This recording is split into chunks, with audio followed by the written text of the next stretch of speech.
Number 1. So this was several years ago, when I was a total deadbeat and lived with my then girlfriend's parents. They had a tri-level house, with the basement that contained our living space and my girlfriend and I's bedroom. Upstairs was the living space for everyone else, the dining room and kitchen. The third level had the master bedroom and 2 additional bedrooms for my girlfriend's sisters. I was home alone one night with their parents off with friends, my girlfriend at a friend's, and her sisters were at an all-night church thing. I elected to stay at home and play World of Warcraft all night. Where my computer and desk sat, right above my head, was an AC vent. Often I could hear her sister playing in a room from the vent. I was leveling my paladin or something when I heard laughing and giggling coming from the vent. Nobody was supposed to be home, so my heart picked up. I glanced at the clock on my computer and it read 1:36 in the morning, and I remember this all very distinctly. I went to go investigate and headed upstairs.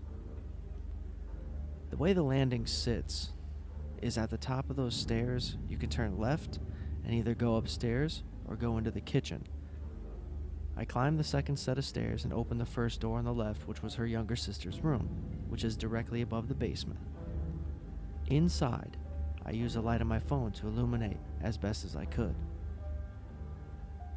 I saw a small figure, what I assumed was a small girl wrapped in a white sheet, in the center of the room. Cue pants shitting. This figure, this young girl, stops playing with the dolls and slowly looks at me. It let out the most ear-shattering scream you can imagine.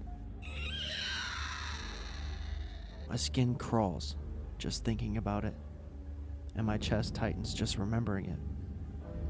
I wish I could tell you what transpired, but I remember waking up at the bottom of the landing, right next to the door of the kitchen.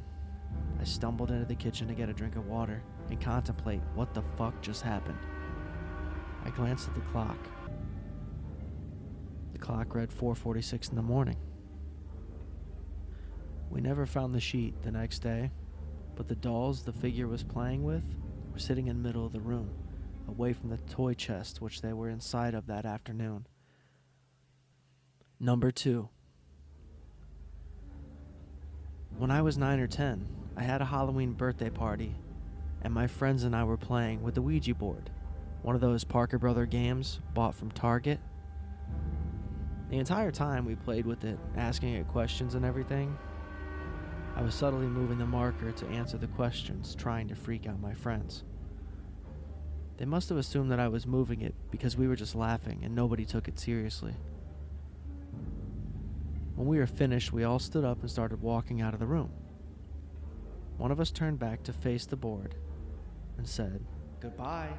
Giggling like little kids do, the marker moved completely on its own, at least 6 inches, to cover the word "goodbye" on the board. We all saw it, including my mom and her fiance who were in the room with us. None of us even screamed. We just sat there in stunned silence. After a few seconds, my mom went over and kicked over the marker with her toe and nothing else happened. My mom and her fiance were genuinely concerned and looked the board over. Still today, this is the only thing I've experienced that I can't imagine how to explain logically. I thought maybe my mom or her fiance had a string, but it moved in the opposite direction from where they were standing. There was no fan on in the room, and none of us felt any sort of gust. Markers made of plastic and cannot be affected by magnets. Hell, we didn't even live in an area subject to earthquakes or tectonic movement, so that has to be ruled out too. My mom considered moving out of the house, but we never did, and nothing like that ever happened again. We all still talk about it today, with the 2 friends I'm still in contact with anyway, and we all agree that it must have been some supernatural event that we can't explain. Any ideas? Number 3. I lived in a house from hell for 4 years, from the age of 11 to almost 16. There was constantly something happening, doors flying open and shut, voices, footsteps. Nothing ever stayed where you put it. I was alone there a lot because both my parents worked, and I was constantly terrified. One of the most gut-level disturbing things, though, was the little girl in my bathroom.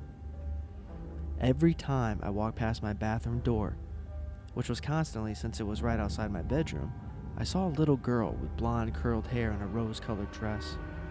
She just stood there, staring, looking like a photograph from 1905. I started keeping the door closed so I could walk by without seeing her, but she was always there when I opened it.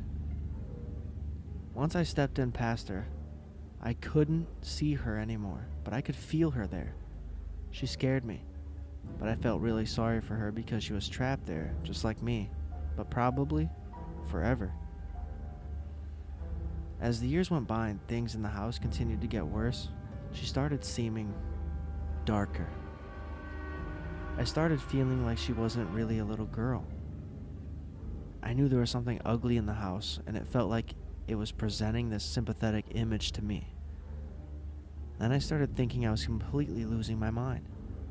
One day when I was 14, I had a friend from out of town come stay with me for a week.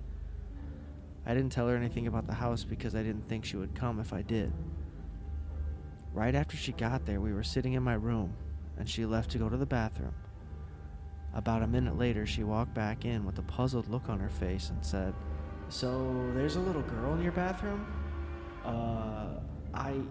Yeah, she hangs out there. Blonde hair, curls, pink dress. Yeah, you know that's not really a little girl, don't you?" I almost threw up. I was so relieved and terrified and excited and ready to run out of the house screaming. She wouldn't use my bathroom the rest of the week, and I started using it as little as possible without pissing off my parents, who did not want to believe.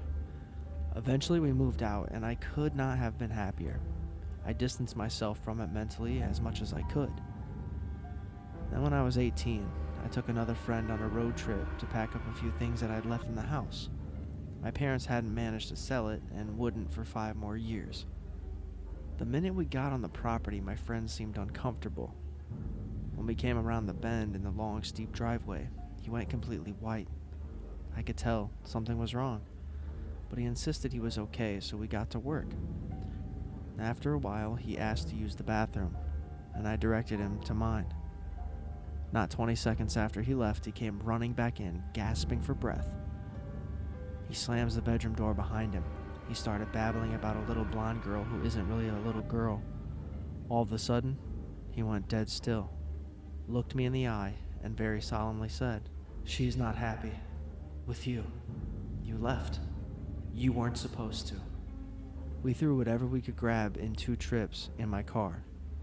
After I walked him to another bathroom and waited outside the door. And then we got the fuck out of there at top speed.